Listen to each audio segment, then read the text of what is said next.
Botswana, Zimbabwe and Mozambique will invest a total of $3 million in a feasibility study for the construction of a deep water port in Techobanine, Matutuíne district in Maputo. Now, the project, which is expected to involve the private sector, includes a railway line linking the three countries over a length of 1,100 kilometres.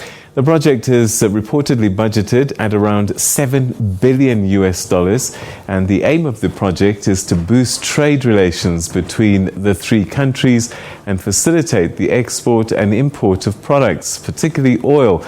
In 2016, it was reported that up to 12 million tons of goods per annum would pass through these three countries.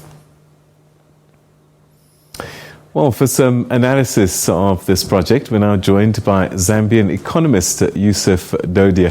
Thank you so much indeed for joining us. Welcome to the program. It's great to be with you, Peter.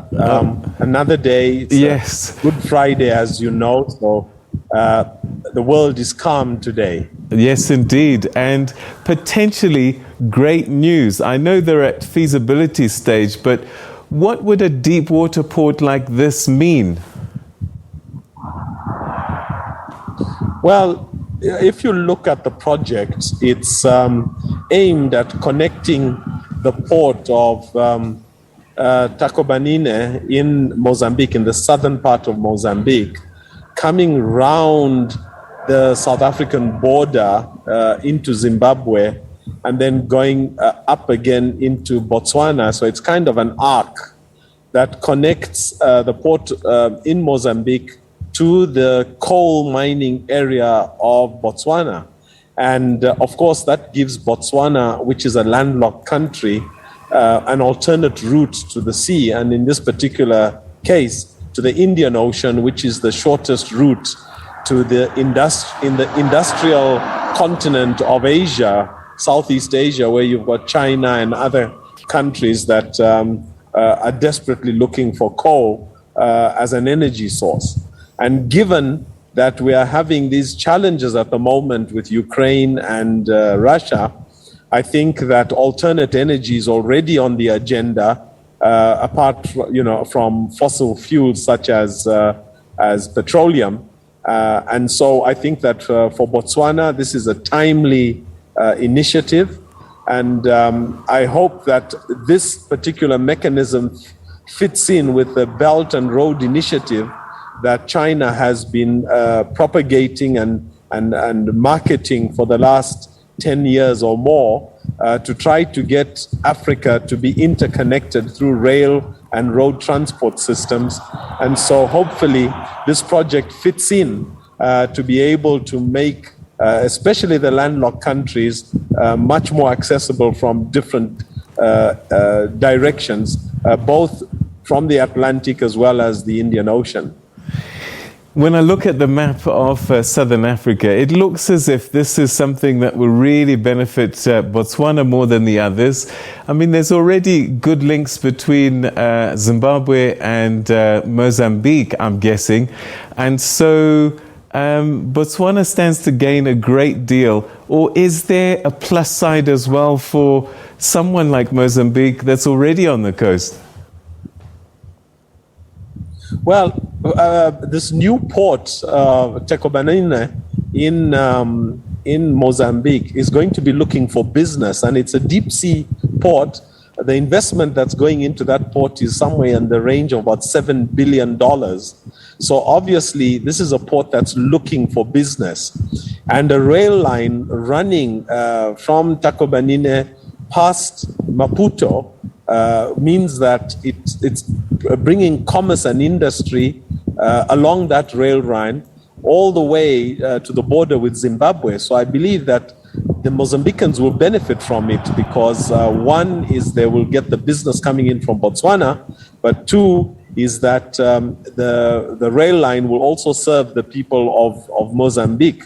Of course, for the Zimbabweans, it's much more an issue of having additional railway systems in Zimbabwe, because this railway line will be running across Zimbabwe from the eastern border of Zimbabwe right across to the western border of Zimbabwe, and allow the north-south railway systems to connect with it. And this is South Africa through Zimbabwe, going to Zambia and into the northern part of Africa.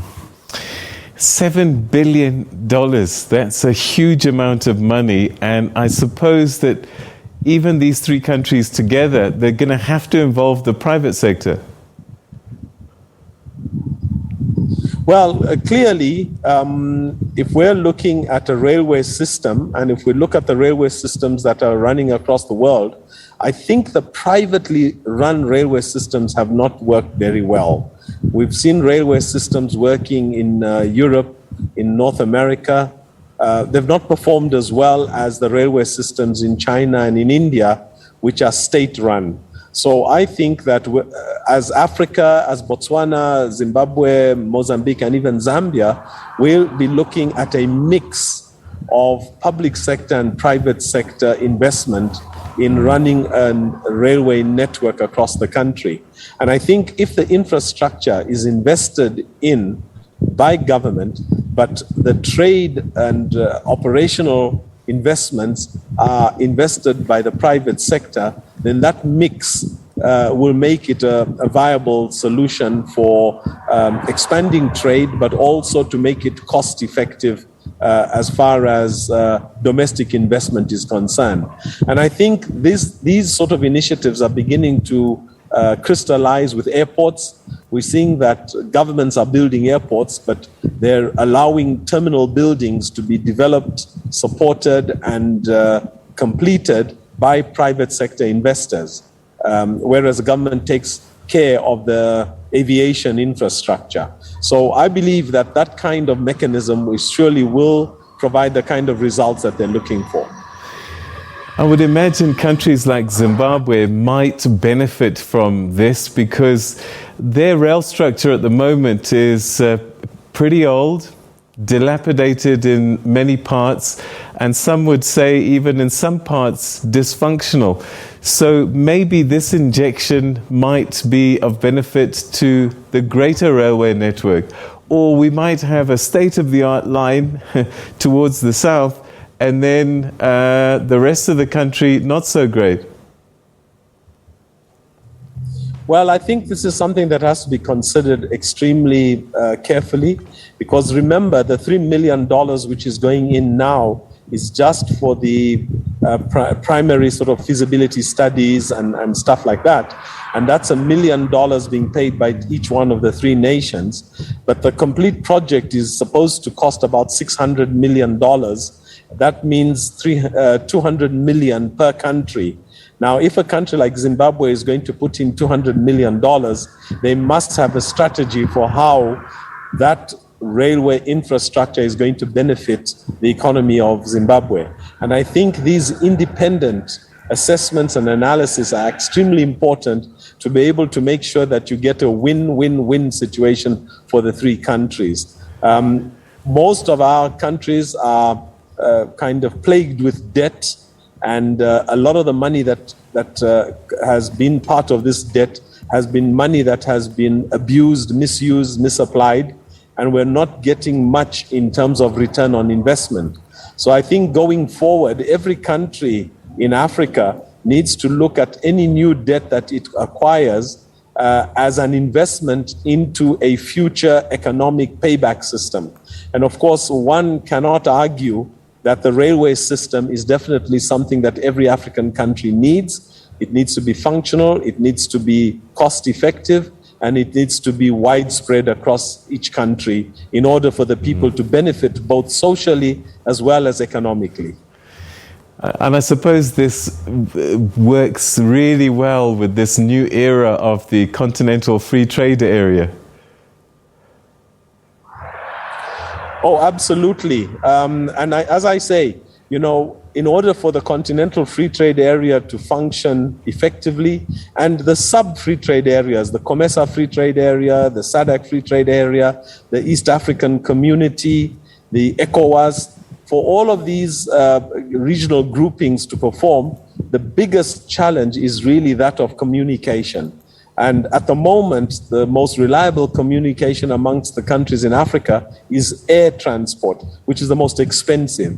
So getting the road and railway networks to grow, expand, and interlink various countries is the way to go. And that's why it's important for Botswana, Zimbabwe, and Mozambique, who are members of the BRI, the Belt and Road Initiative, for which China is a major driver, for them to really put the cards on the table and get things going to ensure that at the end of the day, the infrastructure is not going to be a white elephant, but is going to be very productive. Yusuf, thank you so much for joining us. Always great getting your thoughts and insights on the program, and happy Easter. Thank you so much, Peter, and Zikomo, as we say in Zambia. Zikomo kwambiri. Thank you. Thank you very much indeed. All right, that's one of our regular economic commentators on the continent, particularly in the sub-region. He's a Zambian economist, Yusuf Dodia, sharing his thoughts with us on this ambitious project, a railway link between Botswana, Mozambique and Zimbabwe, with a deep water port in Mozambique, which should bring lots of business, not just to Mozambique, but to the region as well. So something to look at and something to look forward to. We'll keep a track on that for you.